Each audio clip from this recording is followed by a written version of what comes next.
Let us put our palms together. We respectfully invite JianHu Shifu to start the class. 3 half bows to JianHu Shifu. 1 half bow to the Buddha. 阿弥陀佛. Okay, welcome to the Hundred Dharma class. This is the second class, part 2, or number 10. Okay, let us begin with a 5-minute meditation.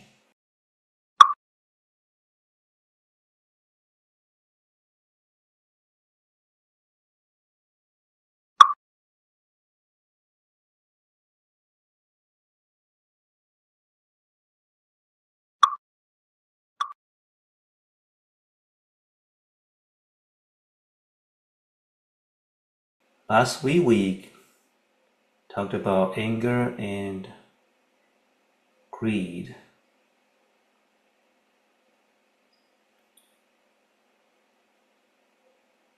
And the fertile ground for generating anger and greed are a mind that is not calm and stable. So by practicing meditation, even if simply focusing on the breath,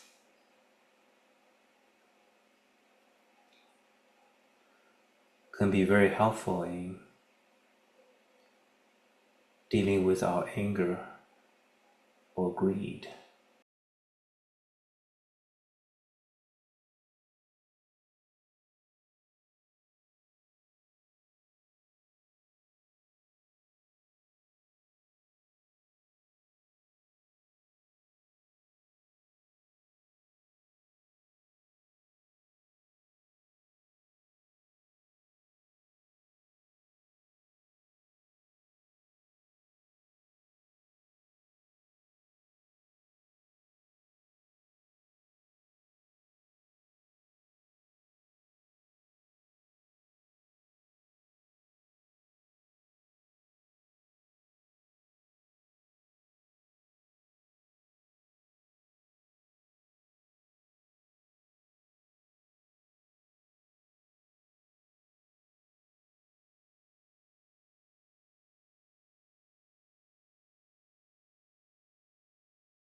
Now let us start the class.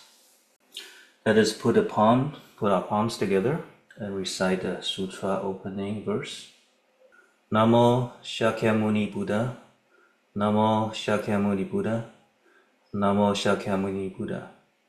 The Dharma, infinitely profound and subtle, is rarely encountered in a million kalpas. Now we are able to hear, study, and follow it. May we fully realize the Tathagata's true meaning. Okay, we are on to the primary afflictions. Now the nature of this Yogacara teaching is that there's gonna be a lot of text.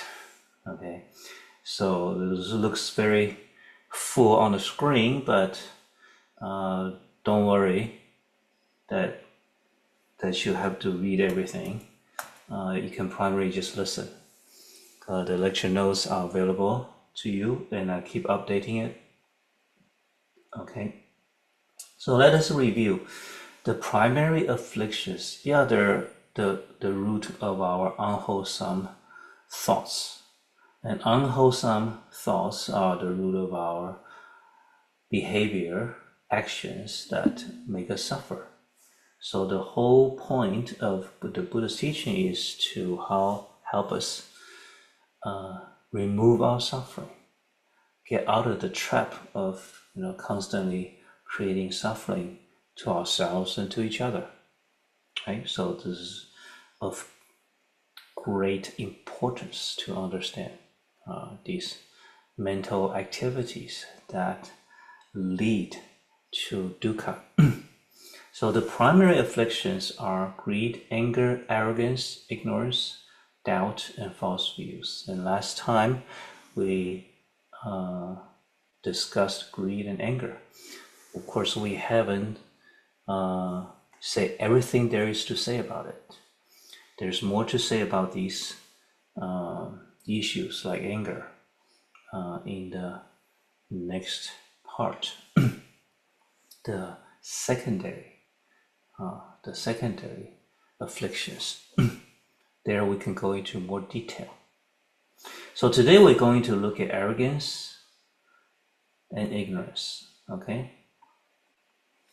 I've chosen to look at ignorance first because greed, anger, ignorance, they are the three poisons. So again, let us read the definition. Ignorance, sometimes translated as delusion, it has meaning of both words. Okay, its nature is that of delusion and blindness regarding both phenomena and principle. And its function is to obstruct non-ignorance and to serve as the basis for our defilements. Its nature. What is the nature? What is the character of ignorance? That of delusion and blindness regarding phenomena and principle. We're going to see this combination a lot. Phenomena and principle. Phenomena is what is happening. So in your life today, what happened? Maybe you were caught in traffic. That is a phenomenon. Right, or event. Maybe you get praised by your boss, your manager, or you're being complimented by a customer. Whatever happens, you put on a new dress, you take a trip, you go hiking. So these events, these happenings, these are phenomena.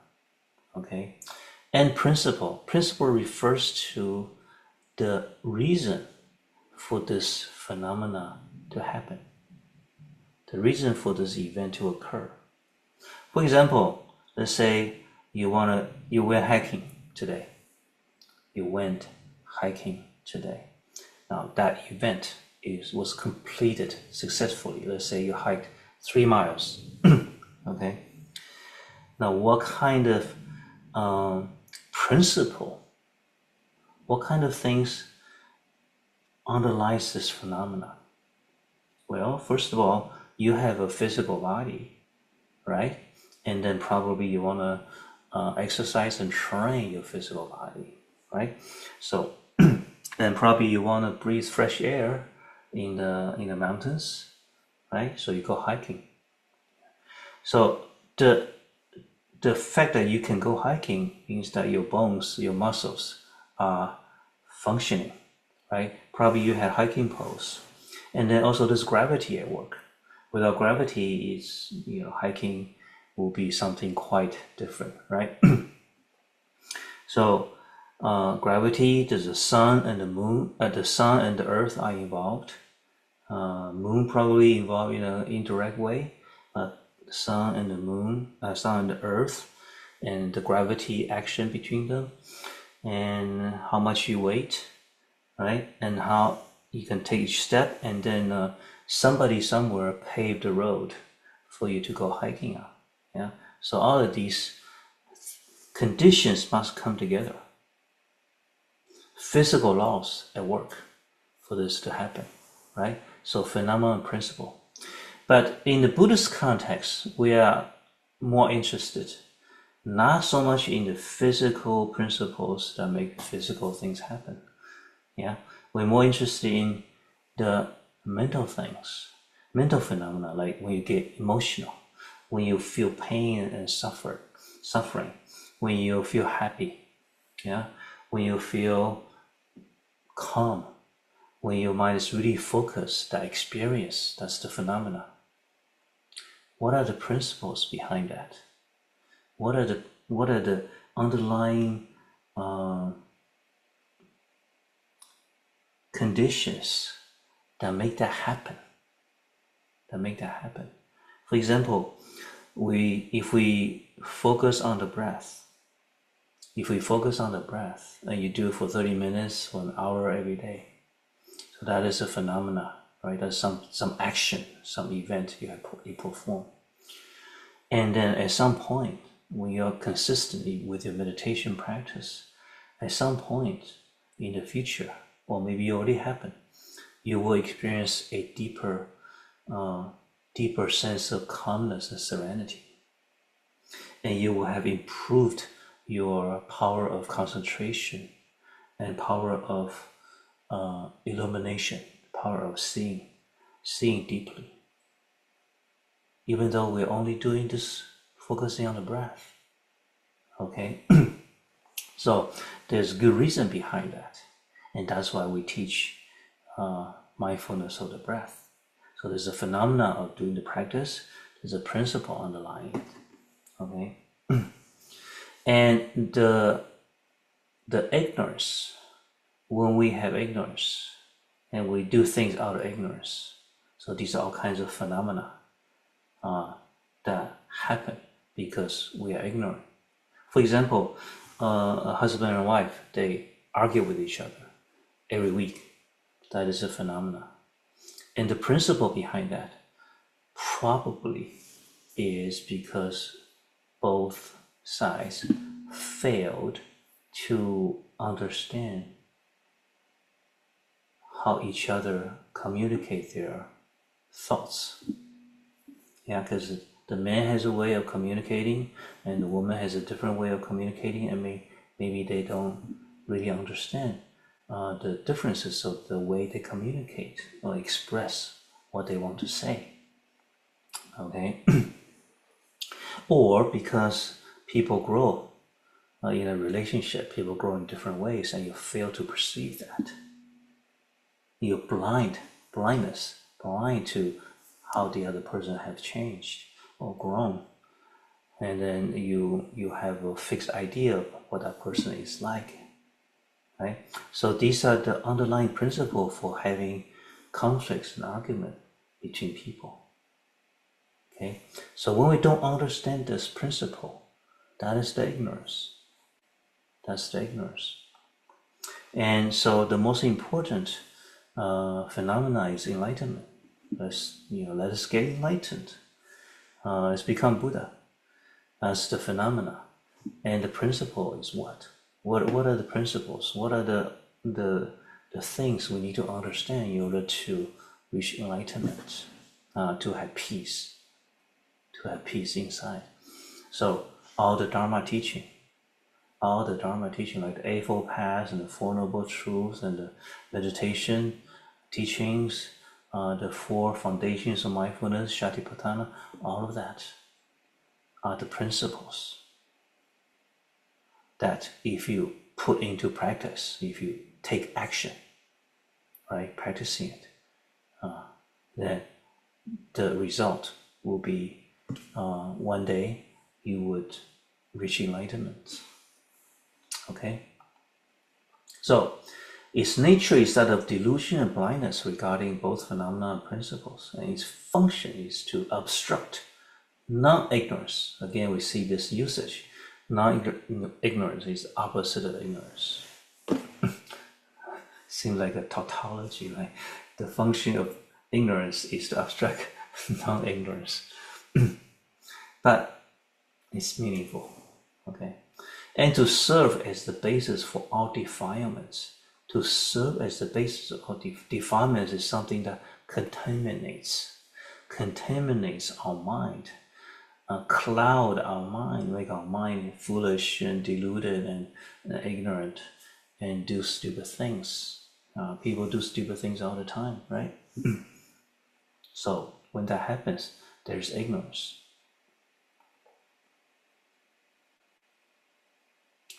Okay, so the Sanskrit word is avidya or moha. Avidya. Vidya is light.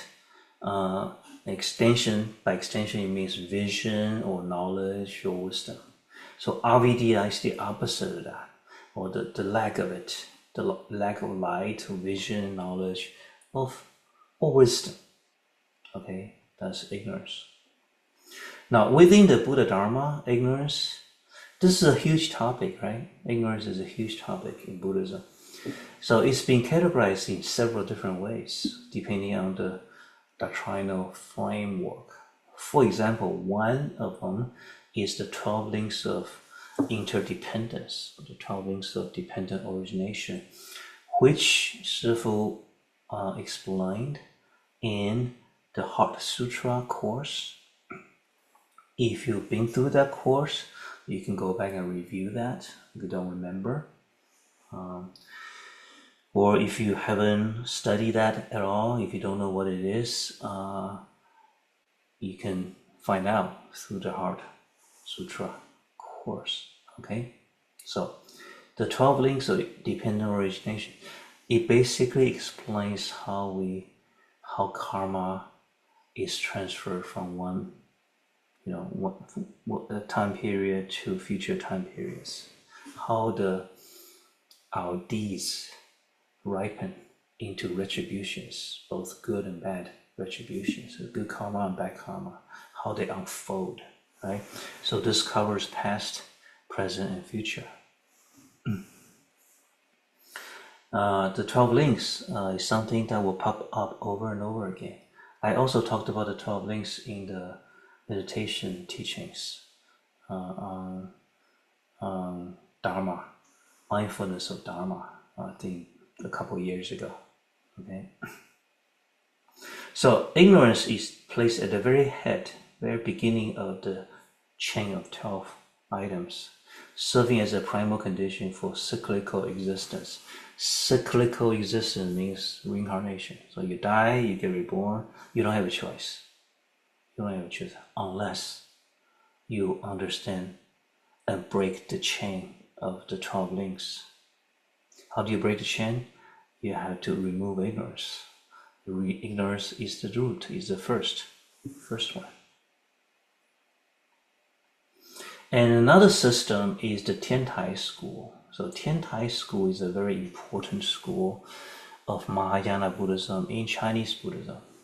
Now the academic world, or let me rephrase that, the general public, even though they are reasonably knowledgeable of Buddhism, maybe they read a couple books, maybe took some courses, they still may be very unfamiliar with Tiantai school, although it's very important, very influential. Okay, so it's founded by this great master Zhi in the Sui dynasty, which is before the Tang dynasty, which is something around 1500 years ago. Okay. So he has a system of 3 types of afflictions. One is called 见思惑, or the afflictions of views and thoughts. False views, false thoughts. Those of you who have taken classes from Shifu before, you have heard me talking about this quite a lot, quite frequently in the last 3 years or so. False views and false thoughts. Okay, this is the most important, most relevant. False views and false thoughts means the behavior pattern.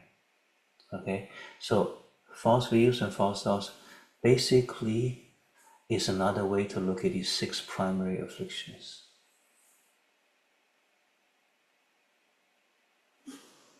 Remember the 6 primary afflictions: greed, anger, ignorance, arrogance, doubt, and false views. So false views, right, is number 6. The first five are the false thoughts, the false behavior, the behavior that is leading to dukkha, to suffering. Okay, so this is really helpful to drill this concept into your mind. We first have these false views, that is, we perceive incorrectly, and then our thoughts that follow, all the subsequent thoughts that follow this incorrect perception at the beginning, is our reaction, our behavior, our reaction. And over time we have developed this habitual reaction, how we react to things in a usual way, in a characteristic way. Okay. So we need to flip this around. We need to flip this around by having the right view, the correct view, the right understanding of phenomena. Whatever happens in our life, whatever happens in our good or bad, whether I like it or don't like it, I need to develop the right view, the correct view, the right understanding to replace the false view. And then my behavior, my reaction, my thoughts that follow will be able to develop into the right reaction. Okay, so that's what the first affliction is, what will bring us to nirvana, to the end of suffering. The end of suffering. Okay, by getting rid of the false views and the false thoughts. And the second type, so what is the second type? The afflictions innumerable as motes of dust and sand. So this, I'm sure there's a more elegant way to express this. Okay, so imagine all the dust particles in the universe. That's a lot, right? All the sand, all the dust particles. The affliction, the second type of affliction or ignorance, is as numerable as that. What is it? What does that mean? It's about helping others. Helping others. There are innumerable ways to help different people, different sentient beings, right? How you explain the Dharma to a doctor may be different from how you explain it to a nurse, and different from how you explain it to a teacher, and different from how you explain it to a household cleaner, and how everybody may be different.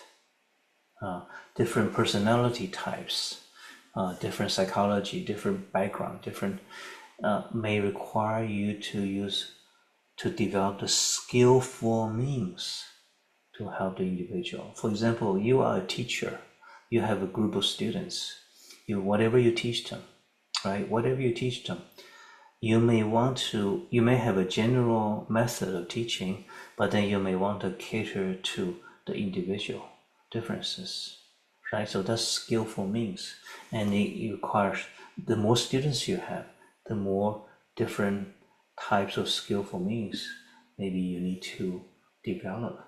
So that's the second type of affliction.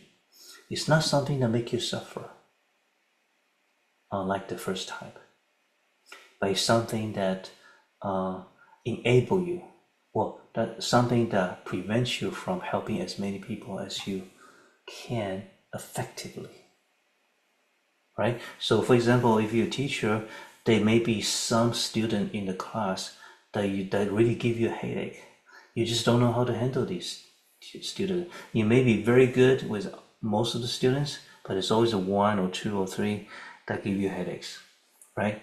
So that's the lack of skillful means toward these people. So if we want to extend our compassion to all sentient beings, we need innumerable skillful means. And when we don't have that, that is the second affliction. Make sense? We haven't developed the skills to help all people. That's what it is. You may be very wise already. You may have achieved great calmness and inner peace. You are free from suffering yourself.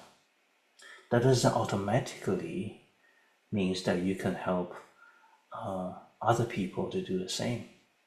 It does require conscious effort, right?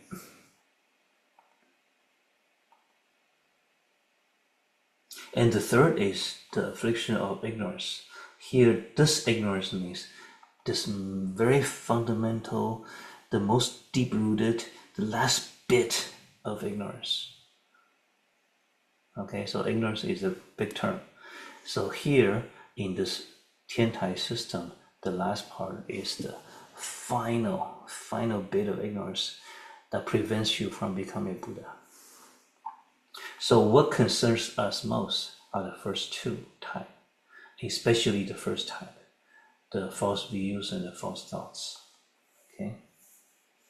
And when we study the 100 Dharmas, that's exactly what we're countering. When we study the 100 Dharmas, that's exactly what we're learning to overcome the false views and the false thoughts. This first type. Okay? It doesn't teach you how to develop skillful means to help other people. That is not the purpose of this text. This text is to help you.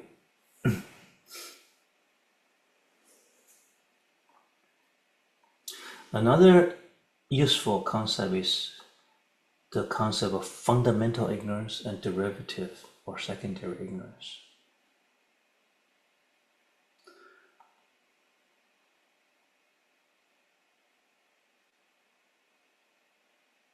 We'll leave it at that for now. Okay, let us read a paragraph from the Samyukta Agama, which is a important Theravada text, Theravada Sutra, one of the 4 primary Theravada Sutra in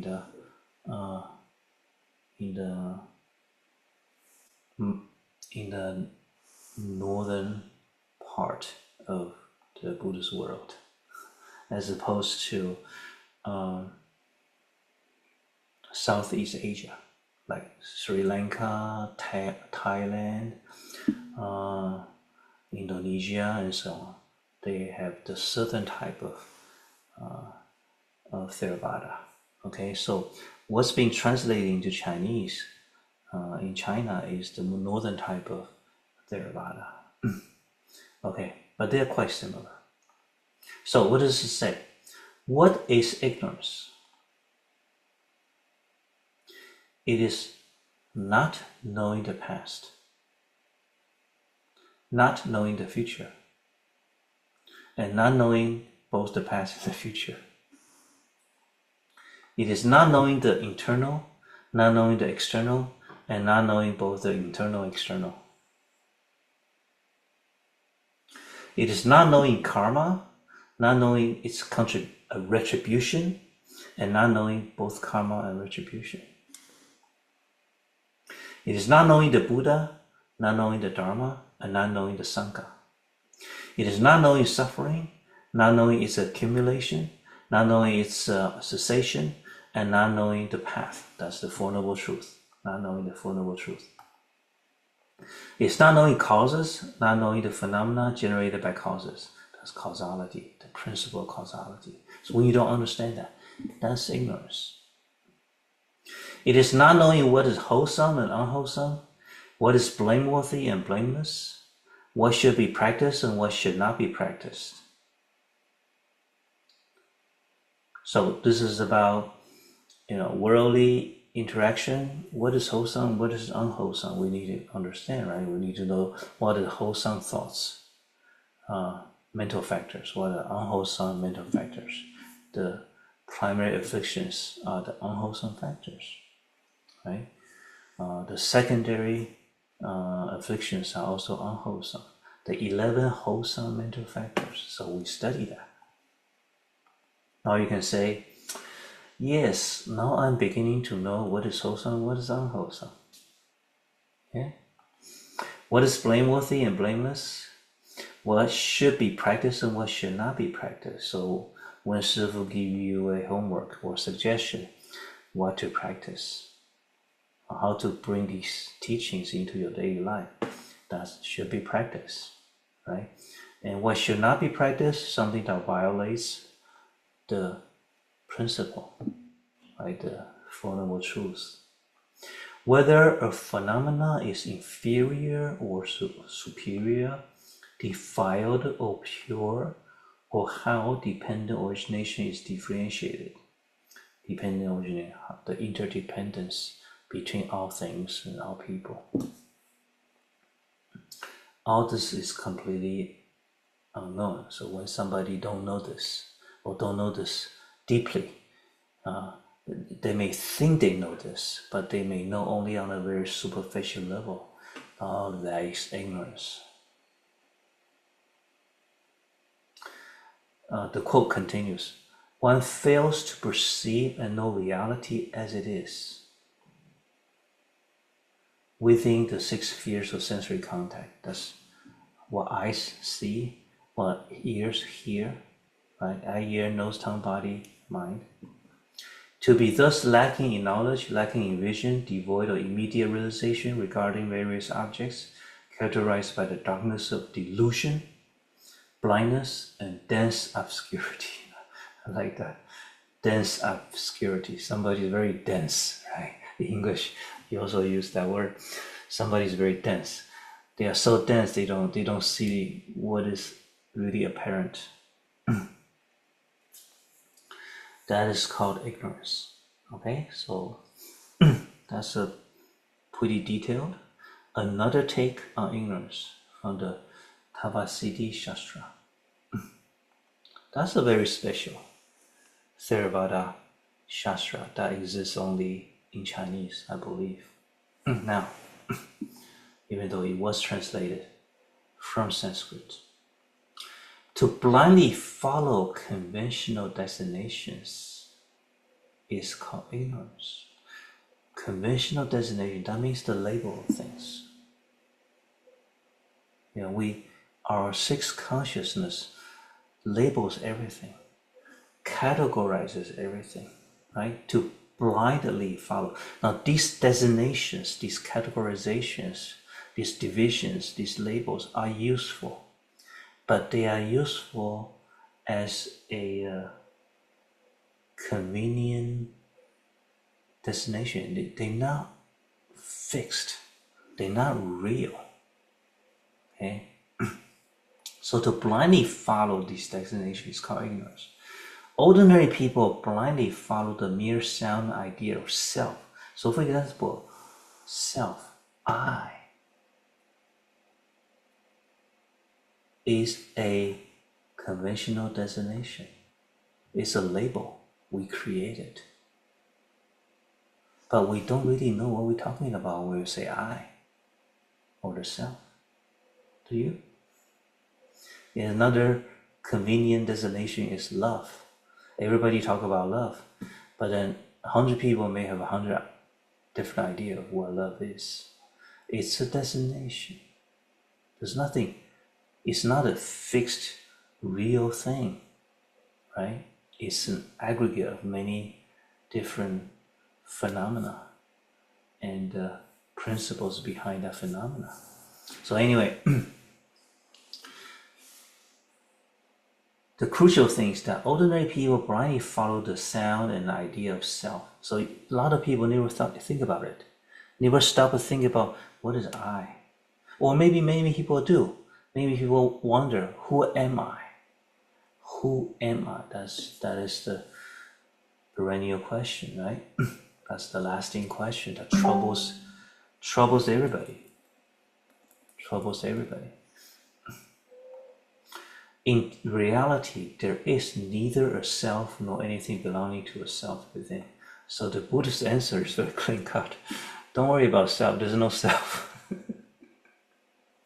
But of course, you have to understand what that means in the proper way. There's no fixed, independent, totally in control entity or identity called a self. It is merely an aggregation of various phenomena conventionally designated as a person. Now this is mind-blowing, right? If you haven't heard something like this before, this is mind-blowing. A person, I'm a person, you are a person, everybody is a person. But then, now Buddhism is saying, well, what you call a person is an aggregate. It's a collection.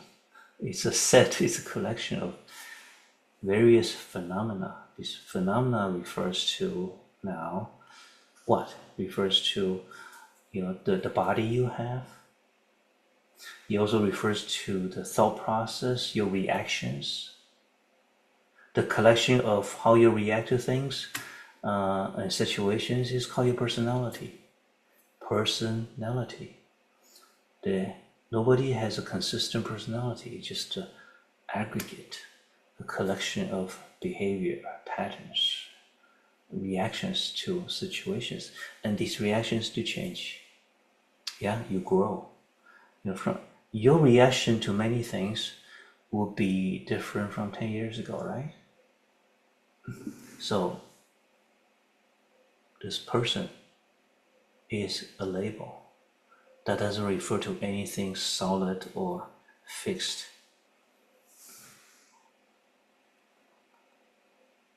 Because ordinary people fail to understand this, fail to discern this, the concept of a self arises. So the concept of a self is generated, is created in your mind, in your seventh and sixth consciousness. The concept of self. And this concept of self has the characteristics of independence, permanence, and in control. These are all delusions. The very birth of this conception of a self is precisely what constitutes ignorance. So there's a lot of different kinds of ignorance, but the root of all ignorance is not understanding the self or misunderstanding the self. So because we don't understand ourselves, we have created an idea that is always there, always me, independent, me and you, me and the outside world, independent. and separate. That is a delusion and in control. That's why we get unhappy and frustrated when things don't go our way. When we get frustrated when things don't happen as we wish, it's because what happens is fighting with your idea of control. You want to control the result, even if subconsciously. When that is challenged, we get frustrated.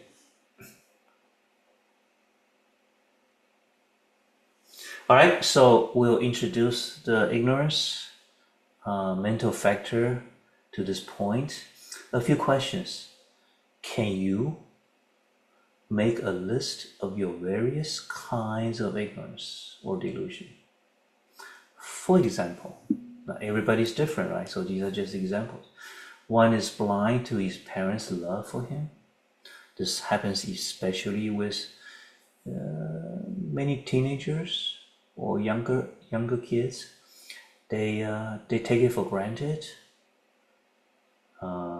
They fail to recognize the depth of love the parents have for the children and what they do for them, right? Another does not care about how to improve himself. They just want to, play games or just lie in bed and doesn't worry about making good grades, studying well, and just want to rely on their parents to feed them all their life. Right? A third easily believes in irrational cult tenets. Do you know somebody around in your circle of friends that tend to believe in these whatever strange and brainless teachings that they hear?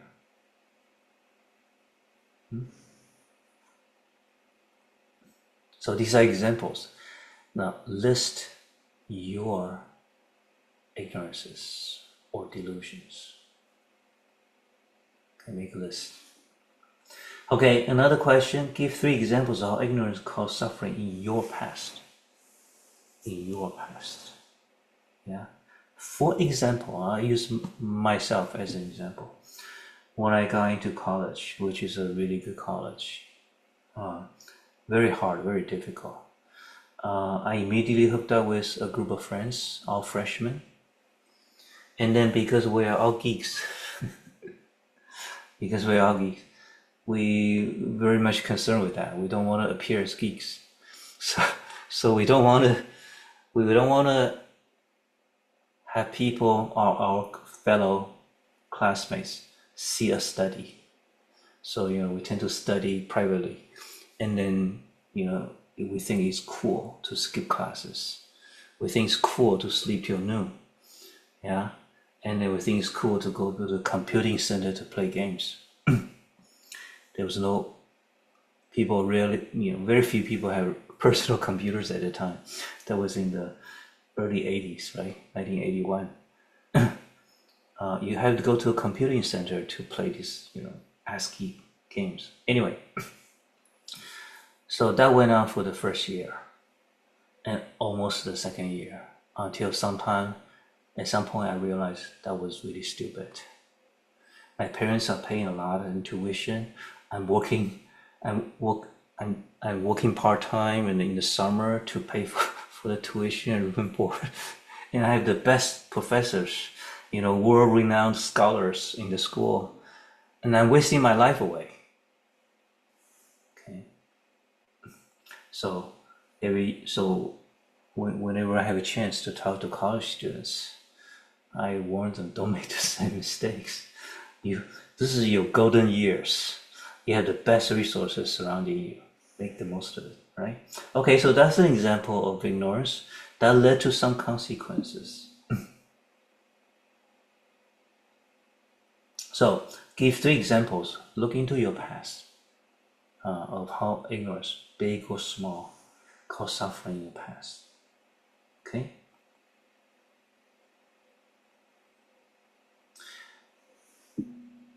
By looking at our own ignorance, we become wiser. Isn't that right? So Confucius have a saying, has a well-known saying, 知之谓知之，不知谓不知，是知也. What it says is, if you know what you know, and if you know what you don't know, then that is a wise person. To know what you know, and to know what you don't know, that is a wise person.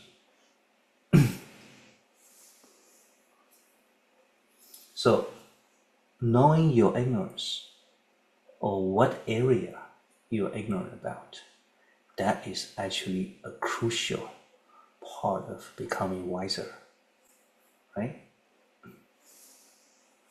Okay, another question. What is the fundamental root ignorance according to Buddhism?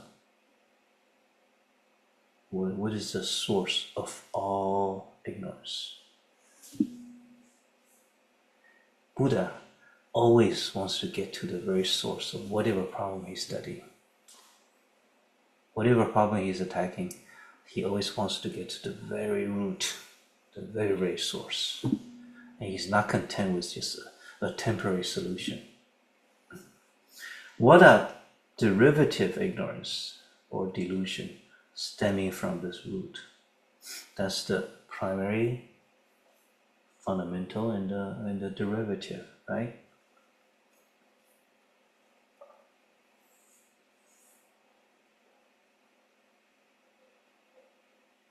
I want to give you an example of primary and derivative ignorance. Let me think. Okay. So, one primary, relatively primary ignorance may be that you don't know how to cook, or you think you don't know how to cook, or you think that you're not good at cooking. Right? You think you're not good at cooking, and therefore you don't know how to cook spaghetti. You don't know how to make a pizza. You don't know how to stir fry vegetables. You don't know how to cook rice. You don't know how to, whatever. So the view that I cannot cook is more primitive, more fundamental. And the derivative ignorances are, I don't know how to cook this, I don't know how to cook that, I don't know how to cook that. All right? But if you flip that around, if you one day you learn how to make a spaghetti, say, one day you learn how to make a sandwich, then you may flip a little bit. Hey, I actually know how to cook two things, right? But then you still firmly believe that I don't know how to cook. Well, I'm not good at cooking. On the other hand, if you flip the fundamental ignorance, turn it, I don't know how to cook around and say, I can learn how to cook. I just haven't spent time on it. I can learn how to cook. Then when you're faced with everything that you don't know how to cook, you have the confidence, okay, you will just take a few practices and I'll become good at this. So that's, that gets to the root. And then, before you know it, in a year, you'll be able to cook 20 different dishes, or maybe 50 different dishes, right? So primary and derivative. Now, in terms of our practice, meditation, let's say, let's say meditation is hard. I don't know how to do meditation. I can't do meditation. I cannot become accomplished meditator. That may be the view you have now. Okay, I've been meditating for a year and I haven't gone anywhere, for example. Okay, so there's primary and derivative ignorance. The primary ignorance is you don't know what are the fundamental tenets, what are the fundamental core core things you need to have in order to be successful in meditation. The core things. The two core things. What are the two core things? Anybody know? I've talked about this many times. One is power of concentration, right? The other is the power of clarity, the clarity, or the power of illumination, clarity, to be able to see details and see deeply. And the other is power of concentration. But these two skills complement each other. These are the root, are at the foundation of all Buddhist meditation. Okay. So when we are ignorant about how to develop better concentration, how to develop better illumination, then we have a bunch of derivative ignorance. Okay. For example, every time you meditate, you doze off. I struggle with that problem quite a bit. You doze off. So you doze off, but there could be 10 different things why you doze off. Okay. So for example, I had a problem with slouching. When I read, when I use computers, I tend to lean my head forward and my back is not straight. My neck is not straight. So when I meditate, I do that. I slouch too. It's a habit. It's a physical habit now. But when that happens, that leads to more probability of drowsiness when you meditate. I only discovered this recently. After 20 years, I only discovered this. This is a subtle thing. Whenever I meditate, I tend to lean forward unconsciously. I don't even notice. I do this, and that leads to drowsiness. So that is a derivative ignorance. I didn't know that. So when I know that, I need to learn to overcome that. Right? Pay extra attention on your posture. That would be a derivative ignorance. Yeah? Okay. So I gave you some examples. You can contemplate on this concept.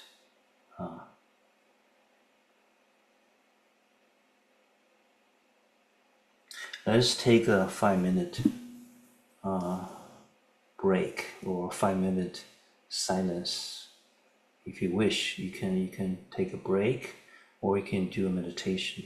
If you are remaining here, then let us review what we talked about today.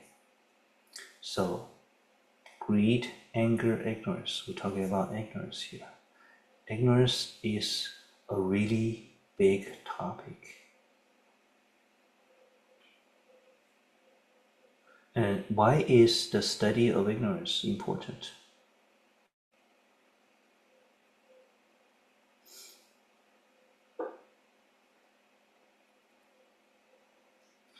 Obviously, we need to overcome ignorance.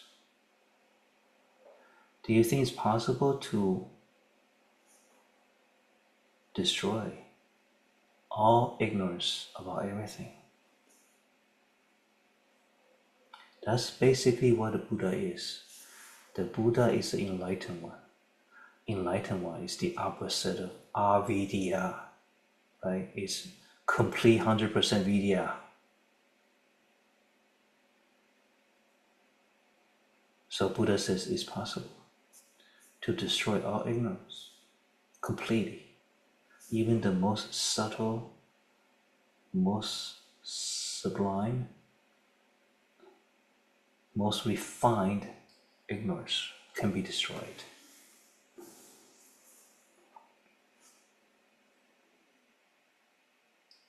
And so we have learned a little bit about the 12 links, which is one way to help us tackle ignorance. Another is the false views and false thoughts. That is a very, very useful methodology. So Shifu encourages you to think about it a lot. Whenever you suffer, whenever you are unhappy, what is the view? What is the perception there? That is wrong.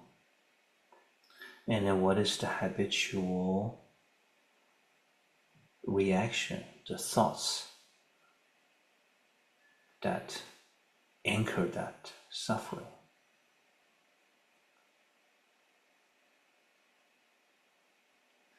And that you have the power to turn the suffering around by getting rid of the ignorance, which means getting rid of the false view, and then practice thought after thought after thought. Replace your false thoughts with the right reaction.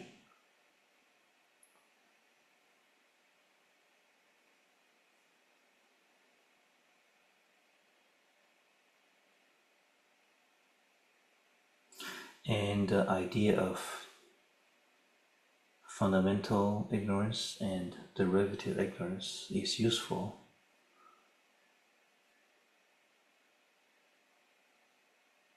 to help us focus on specific cases, but also to think about what is the root of that.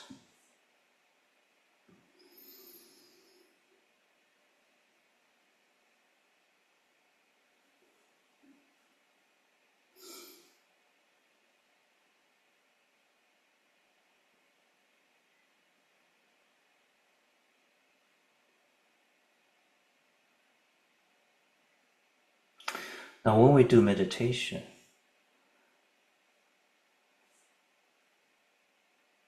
what ignorance is involved when we do meditation? The most common one is falling asleep or drowsiness. Drowsiness, obviously, when you're in a state of torpor or drowsiness, that's ignorance. And the meditation is not really helping you.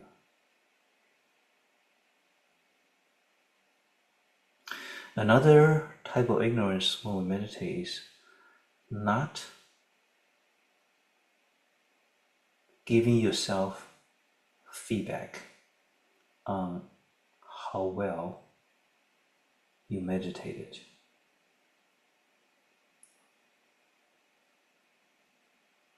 It's very hard to give feedback to how well a person meditates because everything is going on inside. So a shifu, a teacher, cannot really help you much there, except to give you some reminders. So you have to learn to give yourself feedback on how well your meditation session went.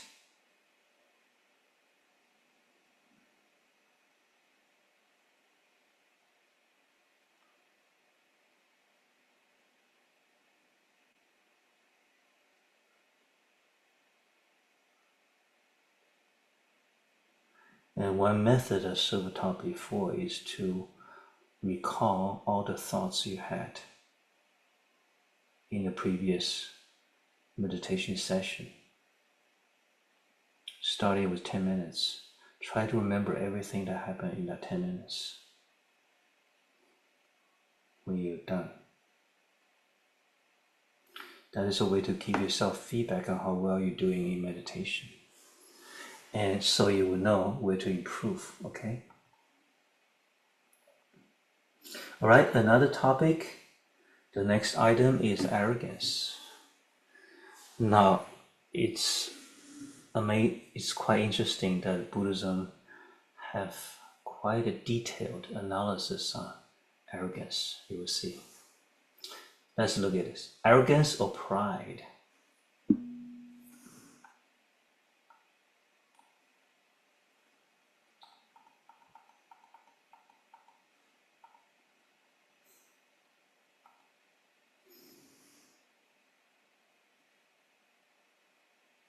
So I checked the English definition, the difference between pride and arrogance.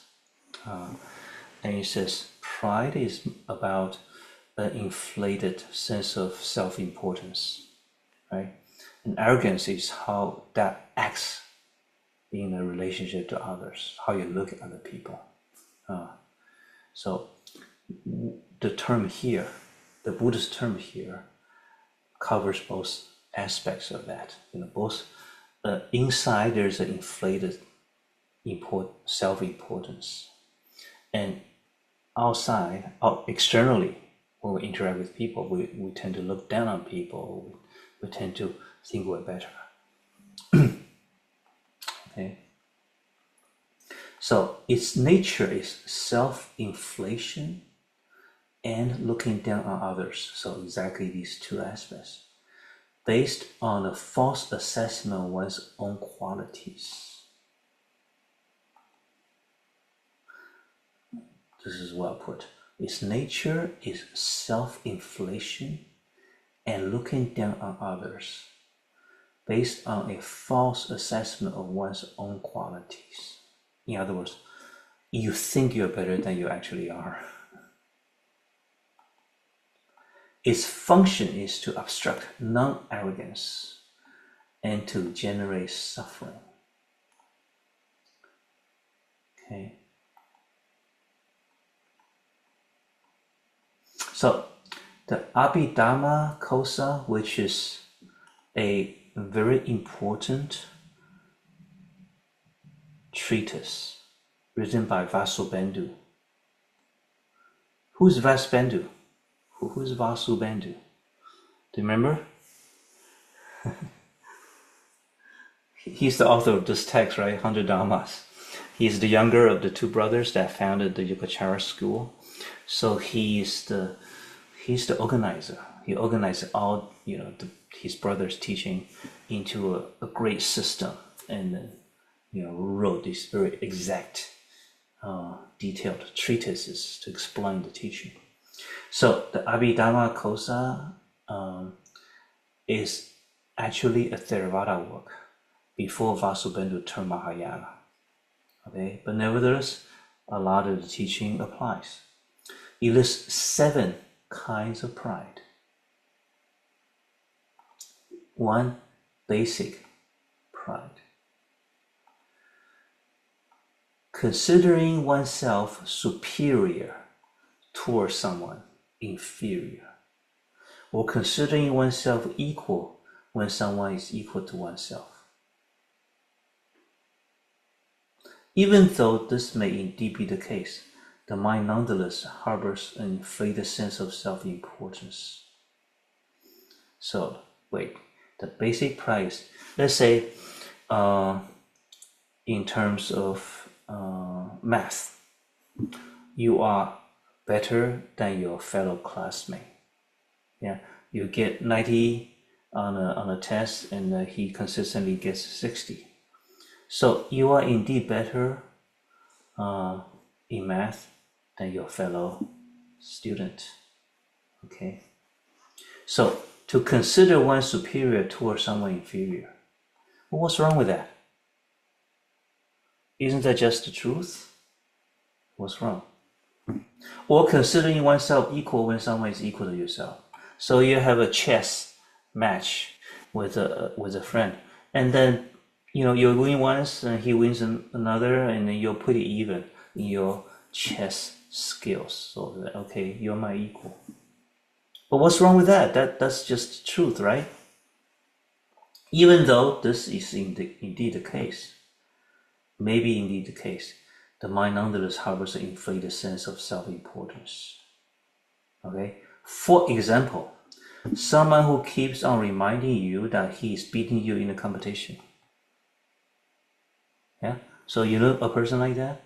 Somebody who beats another person in some sort of competition, some sort of game, and he keeps reminding him, hey, remember, you loser, I beat you, remember that? Right? So obviously this is a kind of arrogant behavior.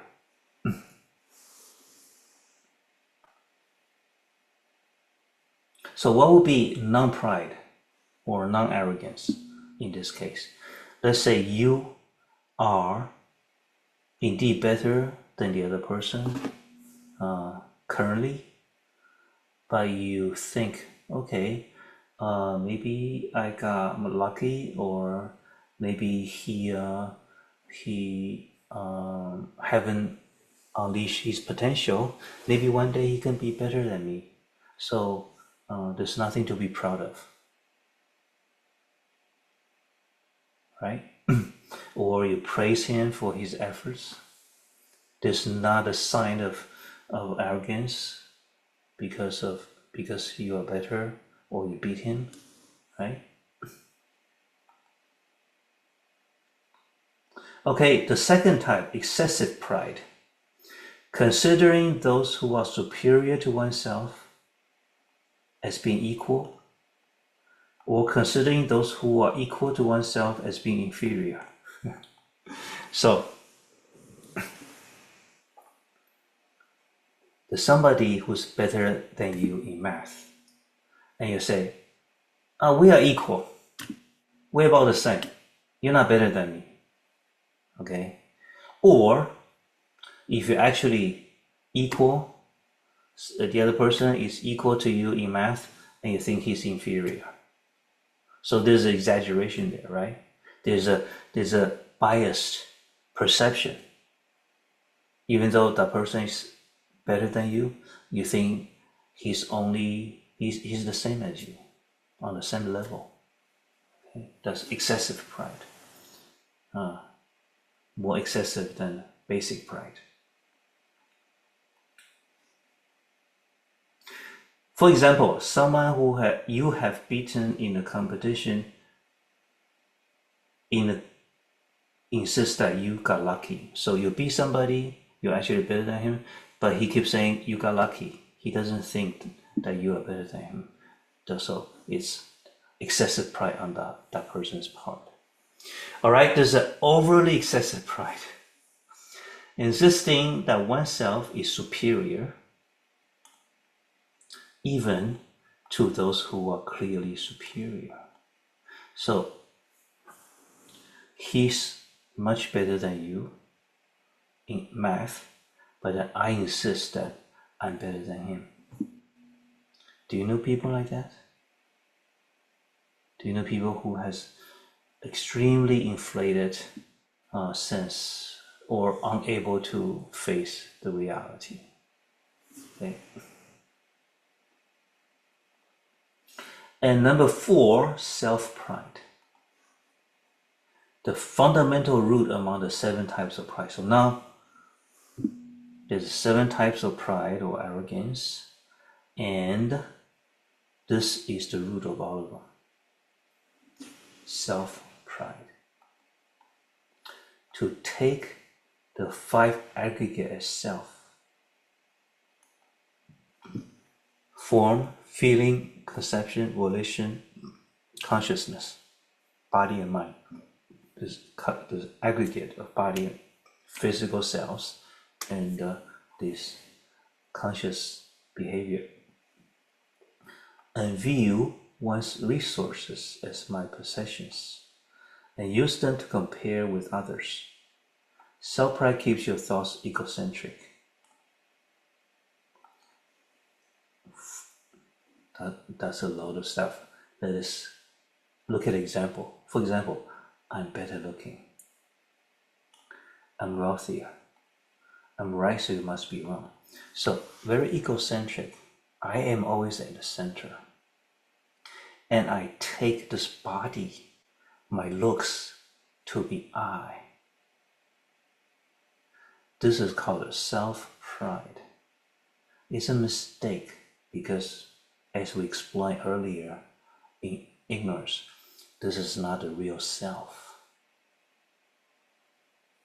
Okay? So you take this body to be the self, or the way you dress, or your wealth, or whatever resources you have. You think, hey, that's me. That defines me, and I'm better than you. I'm higher than you. and so on. So self-pride, clinging to the self, become egocentric. So that's a subtle form of pride, and it's at the root of all of the other. See, when we have basic pride, excessive pride, over-excessive pride, isn't I always at the center?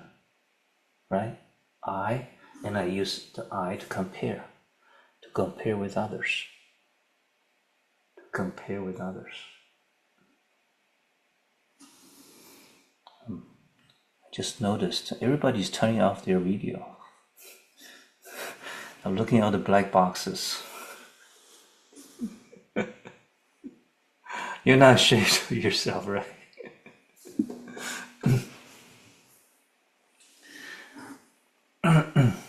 Okay, so think about this one. This is very interesting. This clinging to the self itself is a form of pride.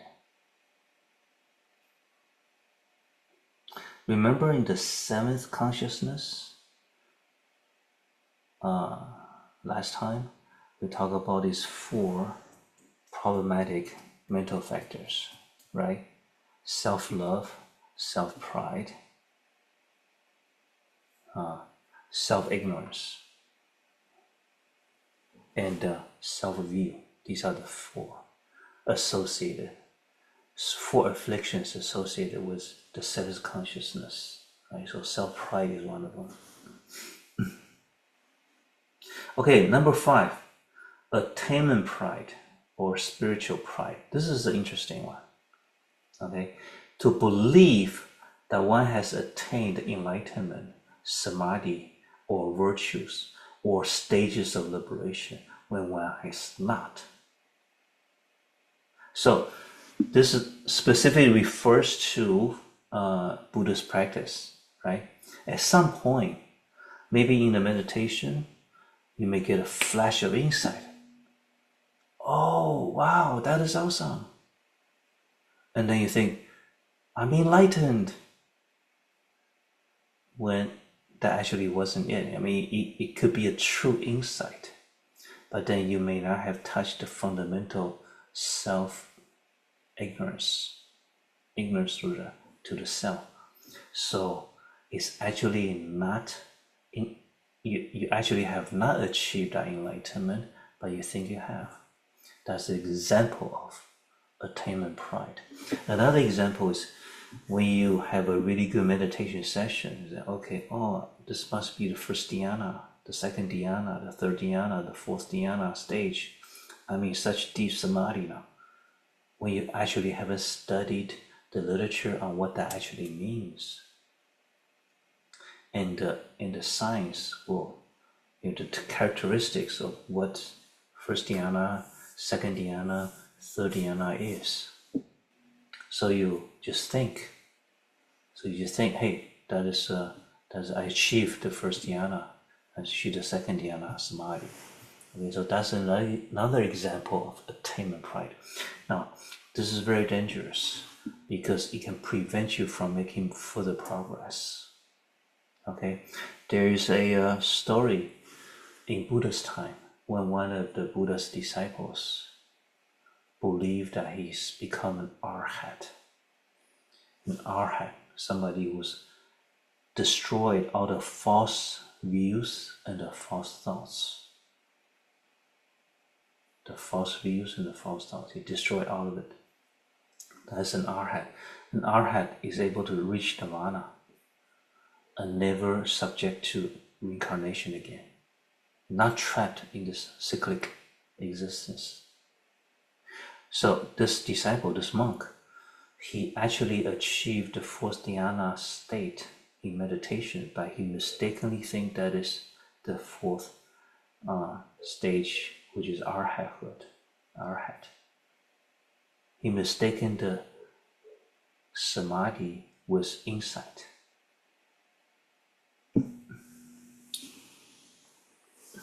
And in Taiwan, when I was when I was in Taiwan,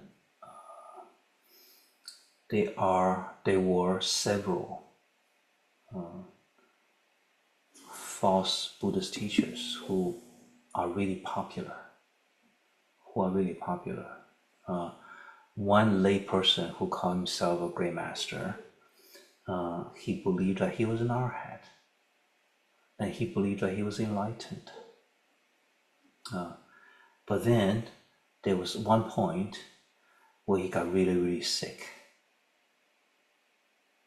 And then he realized that he was suffering and he was scared of death, which doesn't make sense, because if he really was an arhat, he would know what life and death is, and he would not be afraid of death. He would be able to transcend that, but he wasn't.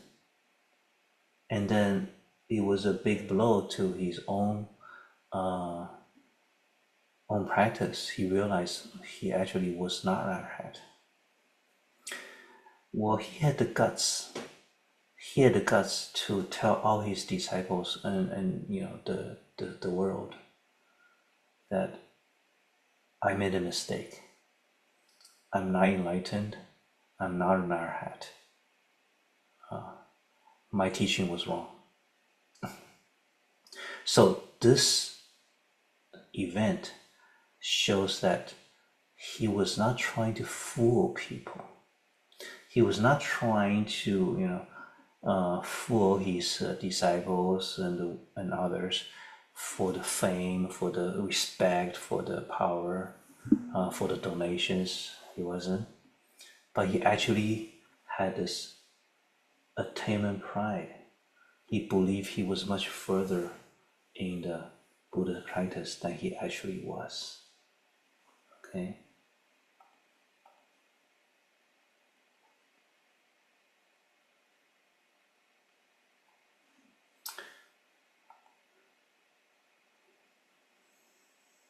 So the person genuinely believes what they claim without the intention to lie. There was no intention to lie or mislead other people. It's just that you have a false assessment of where you are. For example, we may often hear people say, "Oh, I'm not greedy." Oh, I'm not. Oh, where is it? Okay. I'm not greedy, but actually, other people can see that he's just saying that. But he's not trying to lie. He just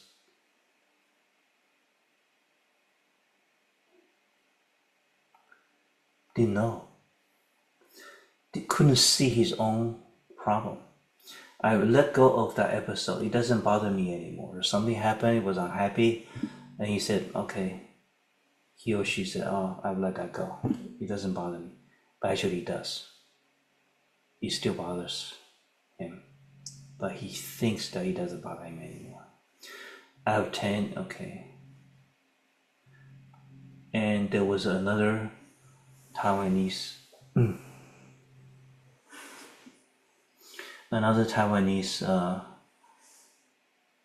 Buddhist teacher who thinks that he's so enlightened, he's on the level of the sixth patriarch Master Huimen. He even thinks that he's on the level of the Bodhisattvas, the great Bodhisattvas, like Manjushri. But it was clear that he was not there.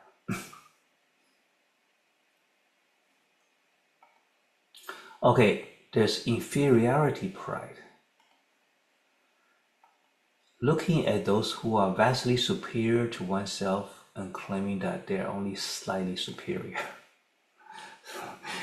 So you get 30 on math, and your classmate gets 100 on math, and you say, "Oh, he's just a little bit better than me, just a little bit." So you admit that he's better, but then you vastly diminish the difference. Okay. Finally, the seventh one, false pride. To believe in false teachings as the right teaching, or falsely believe that one is virtuous, therefore unwilling to accept the true teaching, or virtuous mentors. So this happens when you follow the wrong teacher. When you follow a false teacher, a false spiritual teacher, you follow a cult, and what you believe in or the person you follow is actually not worthy, it's misleading you. But you have this arrogance, I believe in it and I'm right. When you are stubborn, insisting that you're right, and when somebody's trying to help you see the light, you brush it off. You don't believe it. There's pride there. There's arrogance there, right? So the false pride refers to you believing the wrong thing. You're following the wrong teaching, which is detrimental, right? It just totally throws you off on your path. And unfortunately, that happens. It's not unusual. That happens. Very sincere people who wants to make progress in their spiritual practice, in their Buddhist practice, but then they turn out following the wrong teacher. Okay, so arrogance. A few questions. Of the 7 kinds of arrogance which you have experienced in your life, share your examples. Yeah. So there's the self-pride, there's the false pride, there's the attainment pride, and the other 4 are different levels of comparison, right? Comparison. Question, can arrogance lead to serious consequences? Give an example. Can arrogance lead to serious consequences?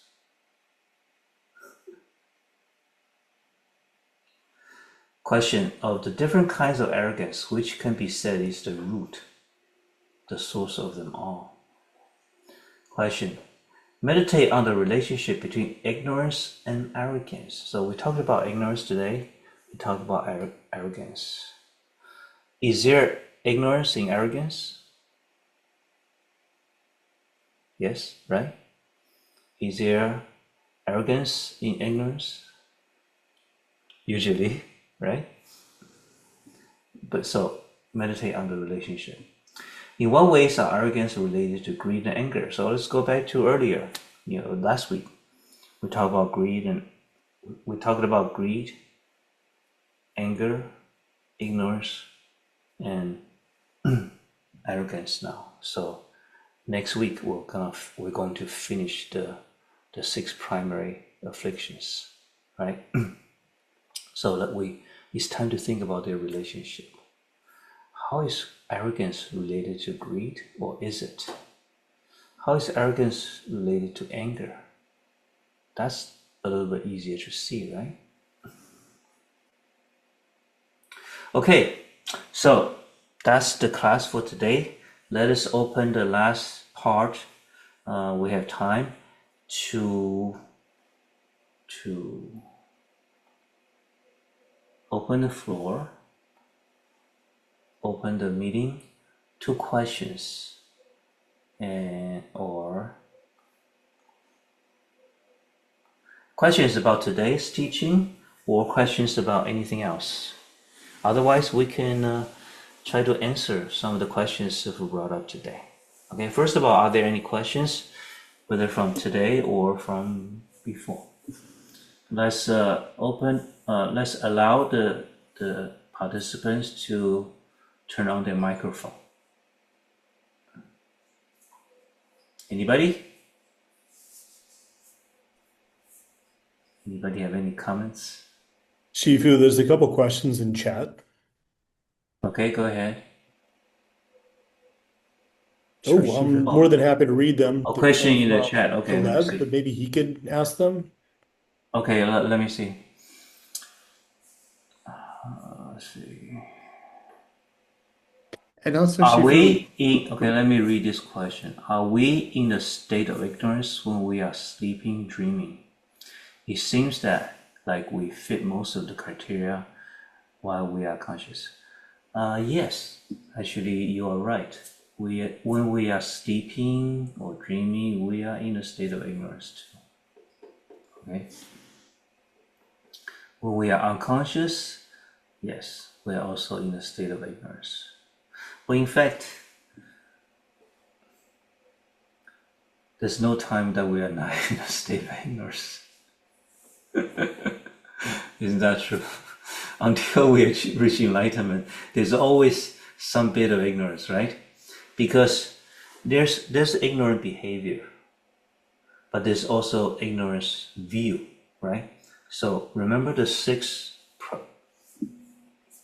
primary afflictions: greed, anger, ignorance, arrogance, doubt. The last one is false view. So false view,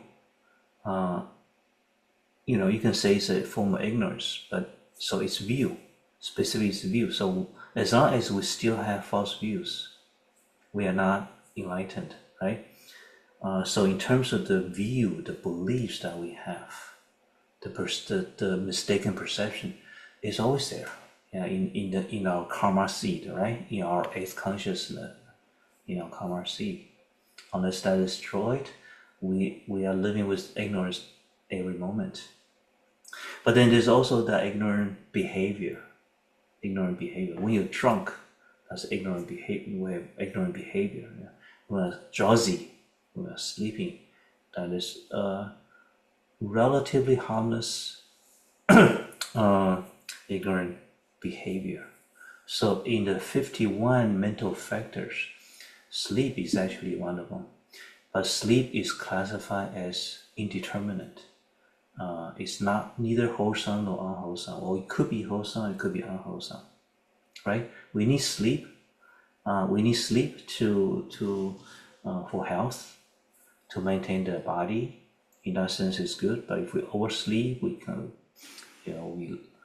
become lazy, then that's not good. So it's indeterminate.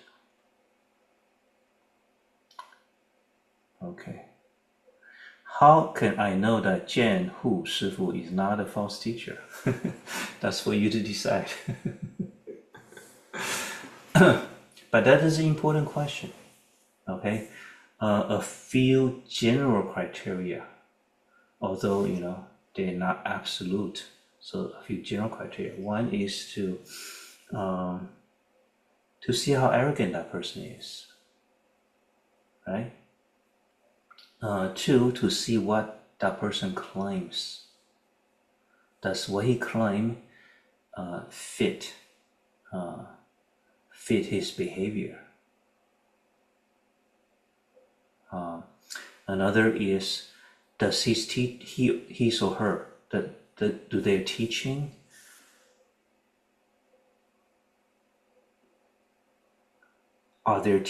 in accord with the sutra?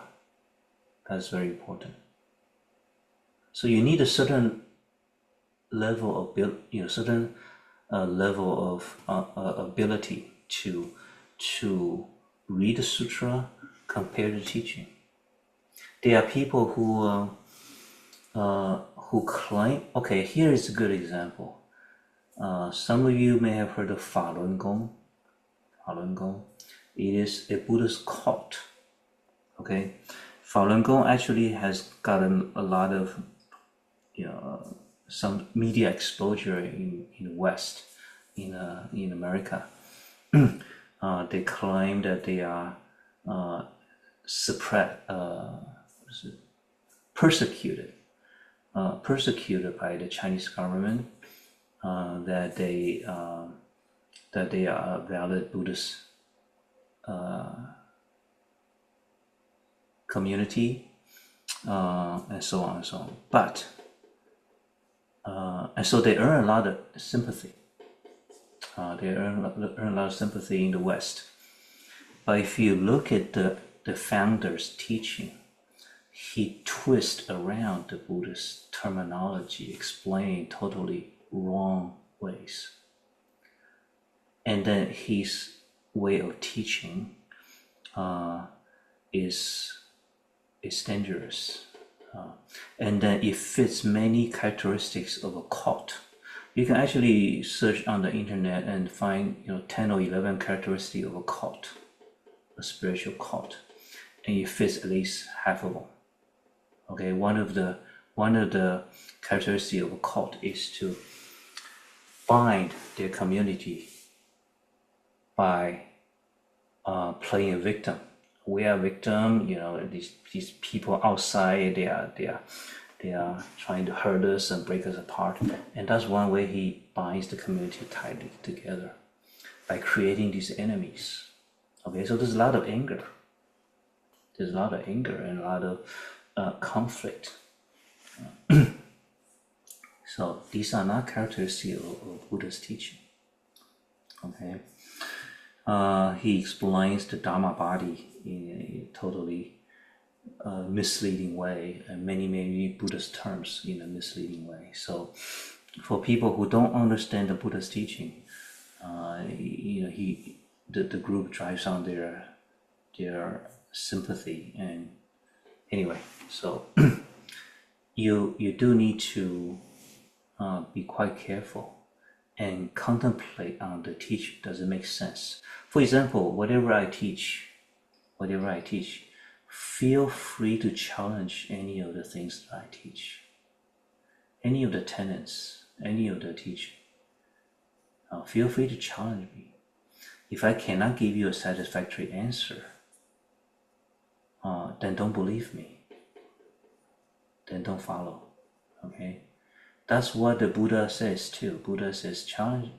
Feel free to challenge the Buddha on his teaching. And Buddha had the confidence that there's no way to beat his teaching. There's no way to find a hole in his teaching. There's no way to find a loophole in his teaching. There's no way to find a bug. And I'm confident that Buddhism is like that too. Although some of the teaching is very subtle and profound, and it may take a lot of digging and discussion and explanation to get to it. All right. Oh, my camera is turned off. Okay. Here we go. How do we cope with people around us when they are ignorant, arrogant, and have false views? Right. These people are pretty common. Particularly at workplace, and those things would affect the self. Okay. So instead of looking at these arrogant or ignorant and people with false views as an exception, look at them as the norm. They are the norm, actually. No, I'm not trying to say we are better, okay? Because we have our own share of ignorance. We have our own share of ignorance and arrogance. Don't tell anybody that you're not arrogant, because we all have arrogance inside. All right, arrogance. We have our own share of ignorance, and then unless we are 100% enlightened, we have false views, right? So this is the norm. Of course, there must be something about that person, something about his or her behavior or belief or the way they talk that push your button, that make you uneasy, right? So the compassion contemplation becomes important. Compassion contemplation. Last 2 weeks ago, in our monthly half-day meditation, in starting May, June, July, and August, Shifu teaches the compassion contemplation step by step. So there was a feedback. A lady mentioned that after practicing the compassion contemplation, so they're just sitting there in meditation, right, doing the compassion contemplation for probably a few weeks now. something quite interesting happened. She hasn't talked to her parents for a while, for years, and all of a sudden, within like a couple of weeks, both her parents connected with her. So that actually is something that may happen. You know, so there are karma forces at work that we cannot see, but it's at work, because that is my experience too. Many years ago, when I was still in Taiwan, I practiced compassion contemplation for one whole month, every day for 1 whole month, an hour every day for a whole month, and exactly the same kind of thing happened. Friends I haven't been in touch for years, all of a sudden we got into touch, and then people who are difficult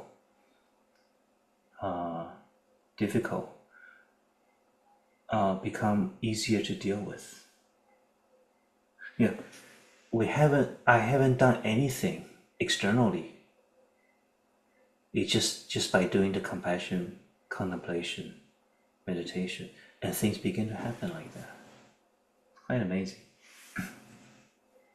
Okay, so that's one way to practice compassion contemplation.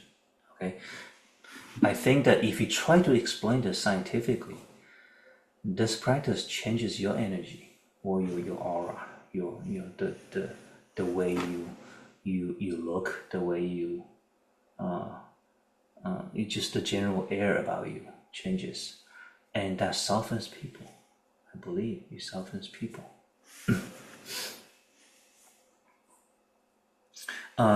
What other ways to deal with difficult people?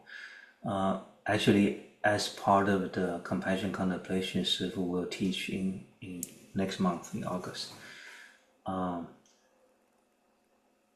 To contemplate on their cause and conditions.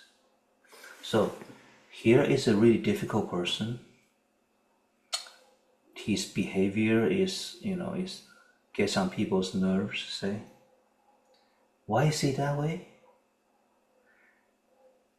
In his life, there's a whole lot of cause and conditions that shaped him into the way he is now. Okay? And a lot of times he doesn't have a choice, or he doesn't know that he has a choice. He doesn't know a way to deal with these challenges better. Okay? So most people are pushed by karma, are pushed and shaped by karma. We actually have choices. But many people don't know how to exercise those choices. Right? A good example would be the gift story that Shifu told many times. Somebody is criticizing you, slandering you, saying really bad things about you. You look at it as a gift, because you have a choice. You have a choice how seriously to consider their words. Many people don't know that they have a choice. They feel harmed, they feel hurt, they feel that they are being done, it's injustice. They feel that, they are evil. Actually, you have a choice. You don't have to take that seriously at all. But this happened to me, many times, because I'm more or less a public figure in our world, in my world. So I have received my share of slandering. People spread rumors about me, slander and say things I haven't done, and so on.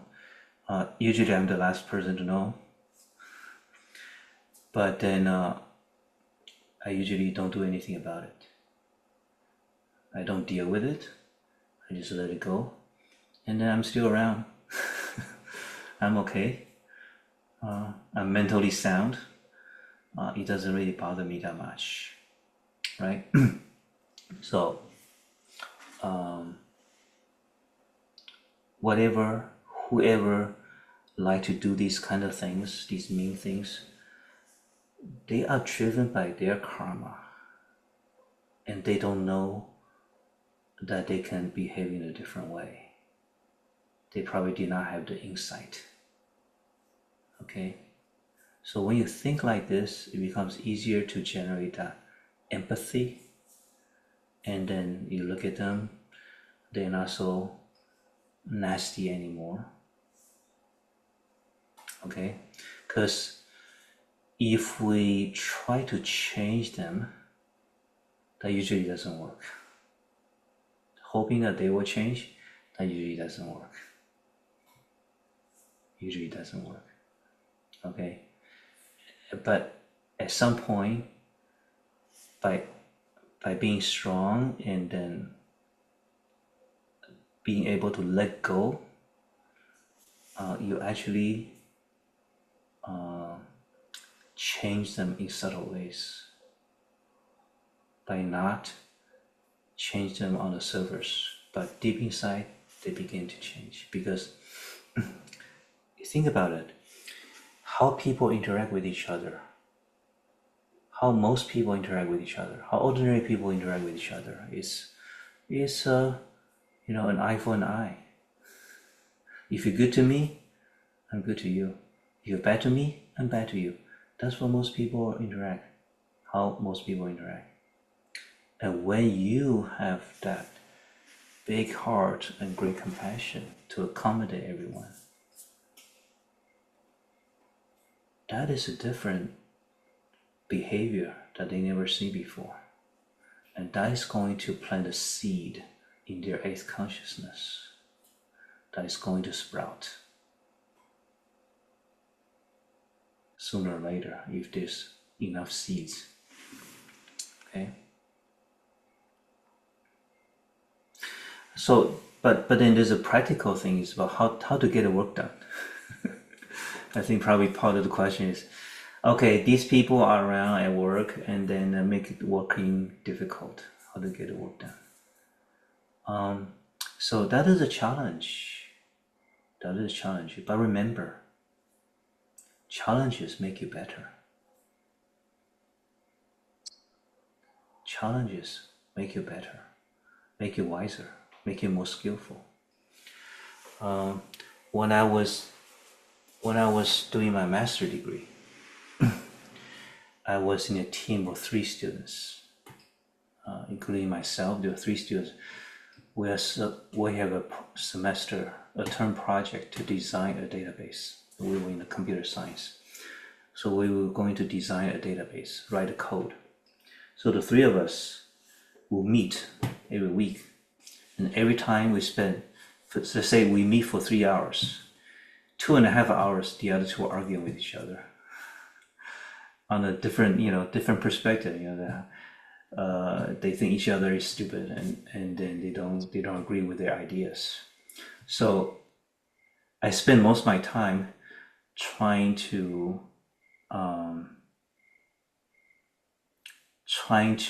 get them to work with each other. So I thought, oh, this is such a waste of time. I'm wasting so much time here that if I just do the project myself, I'd probably finish ahead of time. I spent so much time, waste so much time dealing with them, trying to make them work with each other.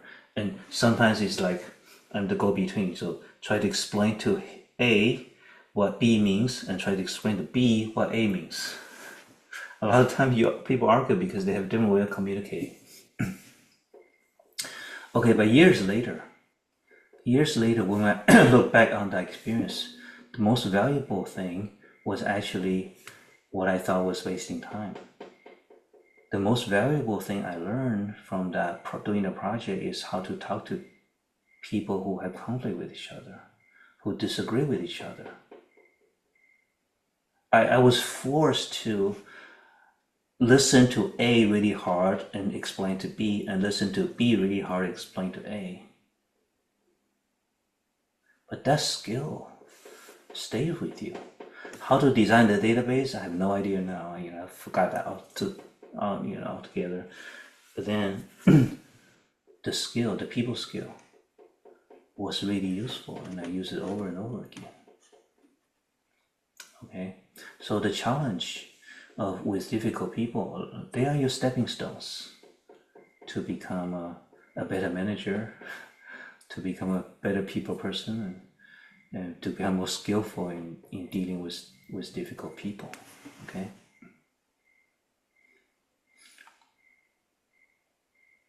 The karma of project management. Okay, any other things? Any other issues, questions?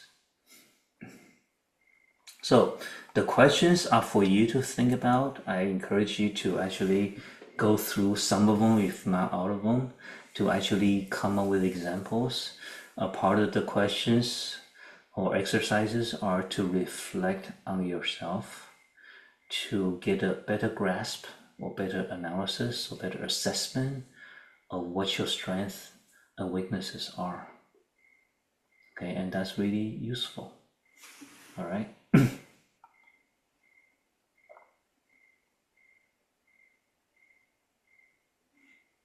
Shifu, thank you for the teaching. And I got one question here, that how can we practice to examine the pride in ourselves? Amitabha. Okay, how do we discover our pride? So, for example, anytime you snicker on someone, anytime you look at somebody's behavior, how can he do that? There's pride, there's arrogance there. Oh, what a slob! There's arrogance there. He is so. Whenever you see people's faults, there's arrogance there. Do you agree? I think I mentioned this before. There was a time when I was doing this particular practice, and that is every time I see something I don't like from a person, every time I see a behavior from a person that I don't like, I think hard, have I done something similar? Have I done the same thing to others?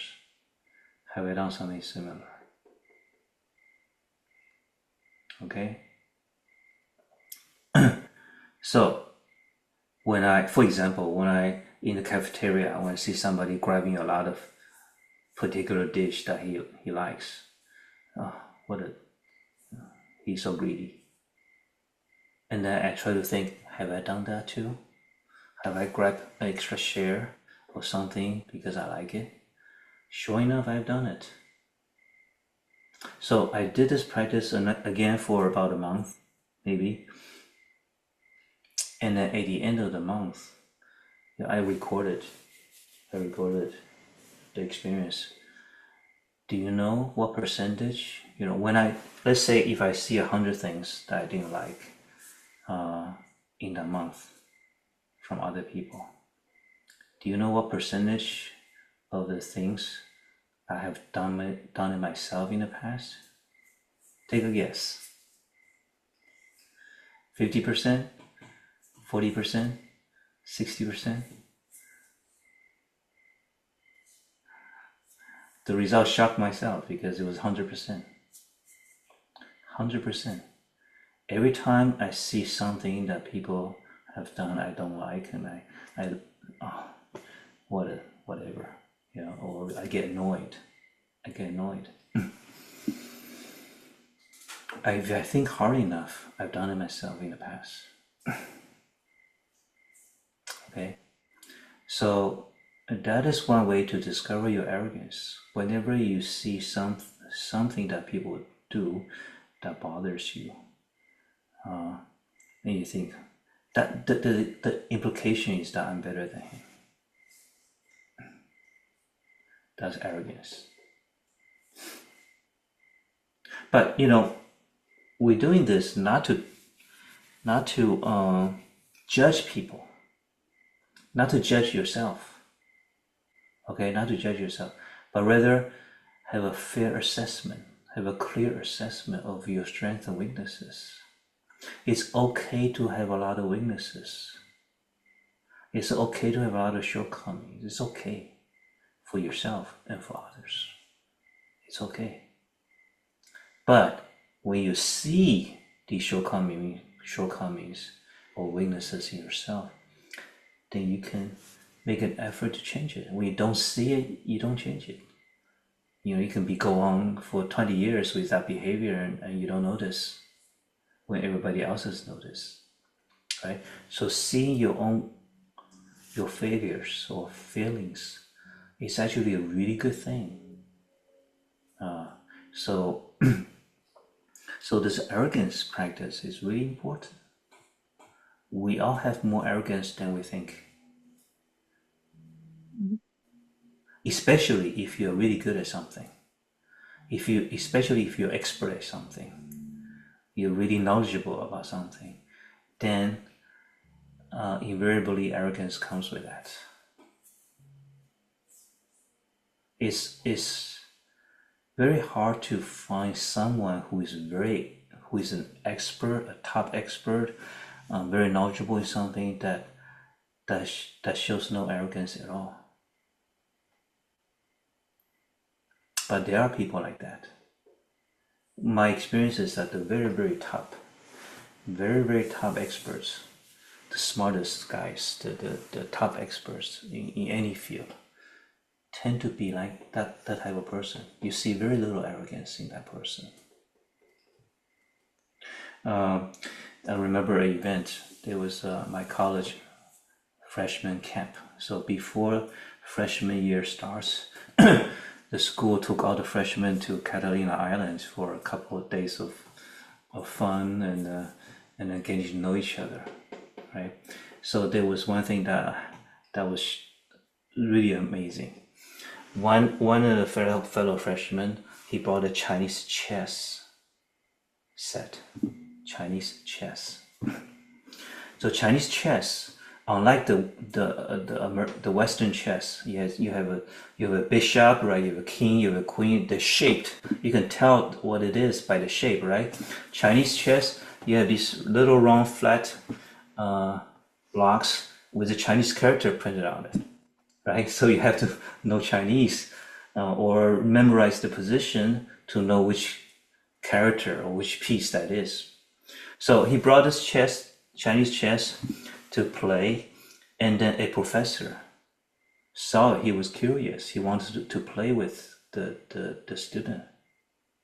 Now the professor, he doesn't know Chinese, so he had to learn by pattern recognition or memory what each piece is and how each piece moves. The piece moves in the different ways, right? Different piece moving in a different, just like the Western chess.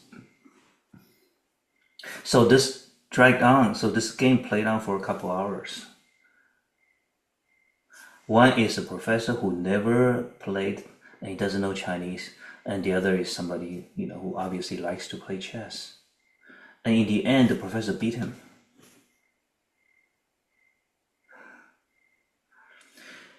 But then you see no sign of pride or anything in that professor. He was totally just totally absolutely normal from beginning to the end.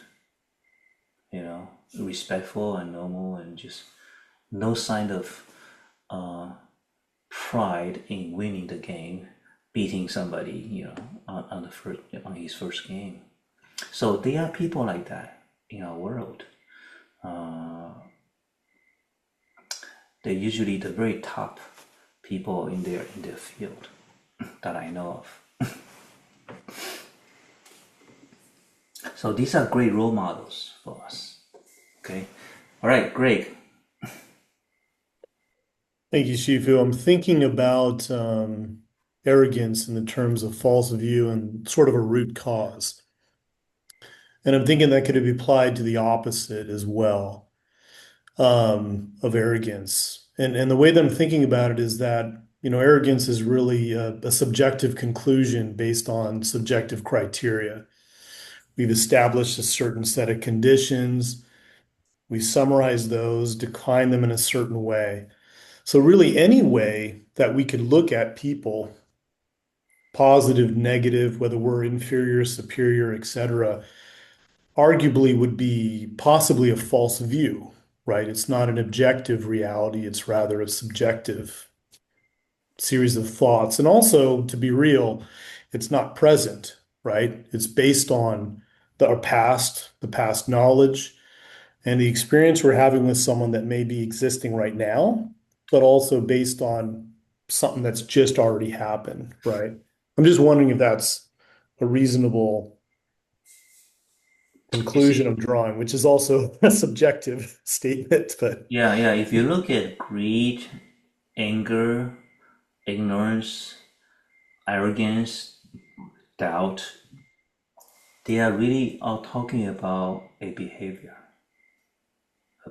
right? What is that behavior based on? It's based on a false view, a particular kind of false view. So remember the false thought, the false view and the false thought, right? False view and false thought. The root is always the false view. So number 6 will be the false view, and we're going to talk about several different kinds of false view. Right? So the false view. But there are really millions of kinds of false view. So all the greedy behavior is based on particular kind of false view.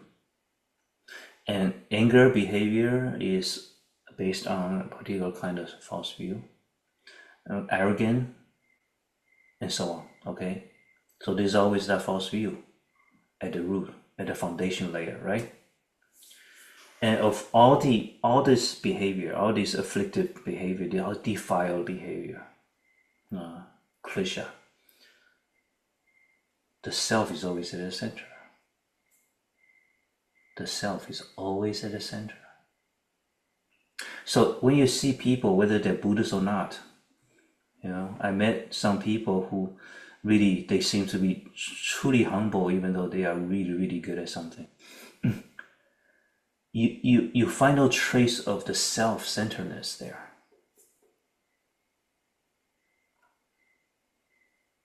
So self is really at the center of all our problems. The idea of self, I. Because when you have an idea of the I, is constantly, if subtly, comparing with others. Comparing with others. Okay? And that lead to greed and anger and pride and arrogance and everything. Okay? Yeah, so arrogance, as you said, it is a subjective standard you have set, and then you judge people with that. And you think you're better. Right? So we all have this. We all have this. Okay. well, and Shifu, I was expanding on it. I was also thinking, even if we thought positive thoughts of folks, it kind of falls into the same sort of,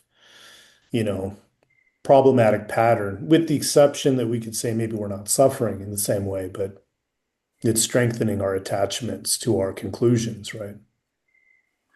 It is quite possible, when you say positive things about people, it is quite possible that the self is also involved. For example, you say nice things about people to earn his interest or earn his respect or earn his favor. That's one thing. Another is that to show that you are smart enough to recognize his good points, right? But I believe, there definitely are cases where there's genuine praise, genuine recognition of something good, some good behavior, some excellence in people. That is, you don't try to get anything out of it, just genuine recognition, and wow, this is really cool. You're really good. Okay, great session. Can we please get AI summary of the meeting. And I'm so sorry I cannot attend the next 2 sessions.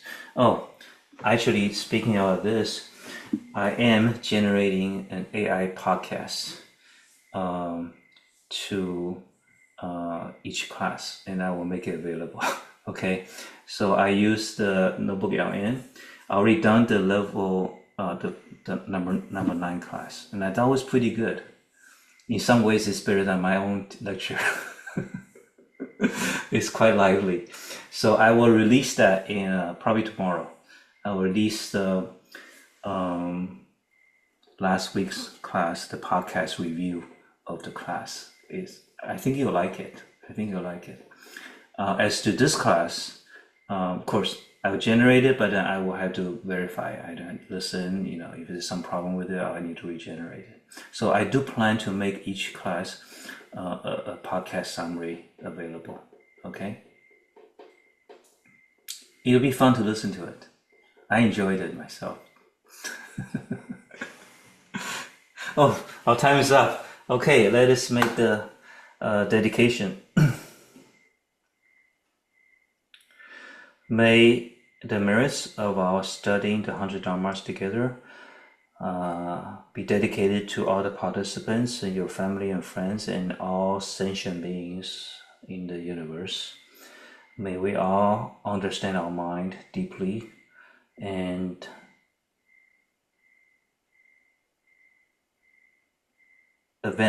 progress in both our concentration and our illumination power, and that we learn to live in harmony with all sentient beings. Okay, we'll see you next time. We put our palms together and thank JianHu Shifu with 3 half bows. 1 half bow to the Buddha. 阿弥陀佛.